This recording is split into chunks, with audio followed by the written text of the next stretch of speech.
प्राणी ଝୁରିଛନ୍ତି ମରି ଶେଷକେ ଜିଅନ୍ତୁ ପାଇ କମଣ୍ଡଳୁଆରି ଦକ୍ଷ ଦିନୁ ବରଜିଲି ମୁଠାଇ ଅକ୍ରୁଧ ସେହି ସକାଶରୁ ହୁଇଲି ସେ ପ୍ରାଣୀ ବଧ ବୁଢ଼ିଲି ଛାଗଳ ଶିର ଜାଣବି ଦପତି ମୋର ଦ୍ରୋହ କଲେ ହୁଏ କପରି ଗତି ଶିବଙ୍କ ମୁଖରୁ ବ୍ରହ୍ମା ପାଇ ଆଦେଶ ତକ୍ଷଣେ ଉଠିଲେ ମନେ ଲଭିମ ଦଶ ଛାଗଳର ମୁଣ୍ଡ ଘୁଟି ଅଣାଇ ବହନ ଯତନରେ କରିର ଧରି ସ୍ଥାପନ କମଣ୍ଡଳୁ ଜଳ ସିଞ୍ଚି ସିଂହତି ତହିଁରେ জীবন পাইন রক্ষ উঠিলি সতরে পুଣି কমণ্ডলু জল সিଞ୍ଚି দেবী ধাতা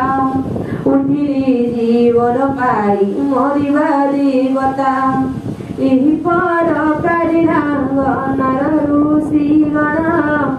ବଞ୍ଚିରି ପୂର୍ବ ଭରି ଜୀବନ ପାଇନ ଦକ୍ଷଙ୍କର ହୁଇ ଯାନ୍ତି ମେନକାର ମୁଖ ଶିବକୁ ଅନାଇଲ ଯାହା ପାଇ ସେ ଅନେକ ଭୟ କମ୍ପମାନ ହୁଇ କର ଯୋଡ଼ି ସିରି ତୁଳି କରେ ମିଳି ସଦା ଶିବଙ୍କ ଛାମୁରି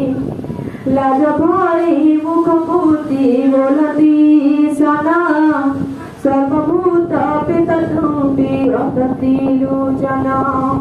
ସର୍ବଭୂତ ହୃଦୟରେ ତୁମର ନିବାସ ନିର୍ଗୁଣ ନିଲିଜେ ତୁମ୍ବି ଗୋରକ୍ଷା ପୁରୁଷ ସର୍ବବେଦମୟ ତୁମ୍ବି ସର୍ବନ୍ତର୍ଯାମୀ ସମସ୍ତଙ୍କ ବିଭାଗ ପାଅ ତୁମ୍ବି ସ୍ୱାମୀ ଏମିତି ଯୋଗେ ତୁମକୁ ନ ବଢ଼ିଲେ ମୁହିଁ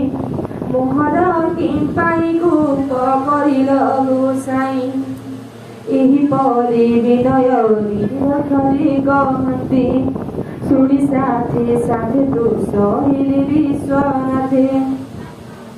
ବ୍ରହ୍ମାଙ୍କୁ ଉଇଲି ଶୀଘ୍ର ପୂର୍ଣ୍ଣାହୁତି କର ଶୁଣି ଆନନ୍ଦରେ ଧାତା ହୋଇଲେ ବାହାର ଯଜ୍ଞକୁଣ୍ଡ ପାଶେ ଯାଇ ଦେଖିଲେ ଦକ୍ଷର ଛାର ଖାର ହୋଇଅଛି ସର୍ବଦ୍ରବ୍ୟମାନ କୁଶପାତ୍ରୀ ଧ୍ରୁବସୂଚ ମାତ୍ର କିଛି ନାହିଁ ଏହା ଦେଖି ଅଗ୍ରପତ୍ର ଆଣିଲି ଗୋସାଇଁ ଶିବଙ୍କୁ ଯେ ହବିରି ମନ୍ତ୍ର ଯେ ଉଚ୍ଚାରି ହବି ଭାବେ ଦୋଷ ହେଲି ପ୍ରଭୁ ଶୂଳଧାରୀ ବୀରଭଦ୍ର କୁପାସ ବୁଢ଼ାକି ତ୍ରିଲୋଚନ ବୋଇଲେ ଆଜି ରଖିଛ ତୁମେ ମୋର ମାନ ଯେ ଯୁଗେ ଶିବଗଣଙ୍କ ମଲେ ତୁମେ ସାର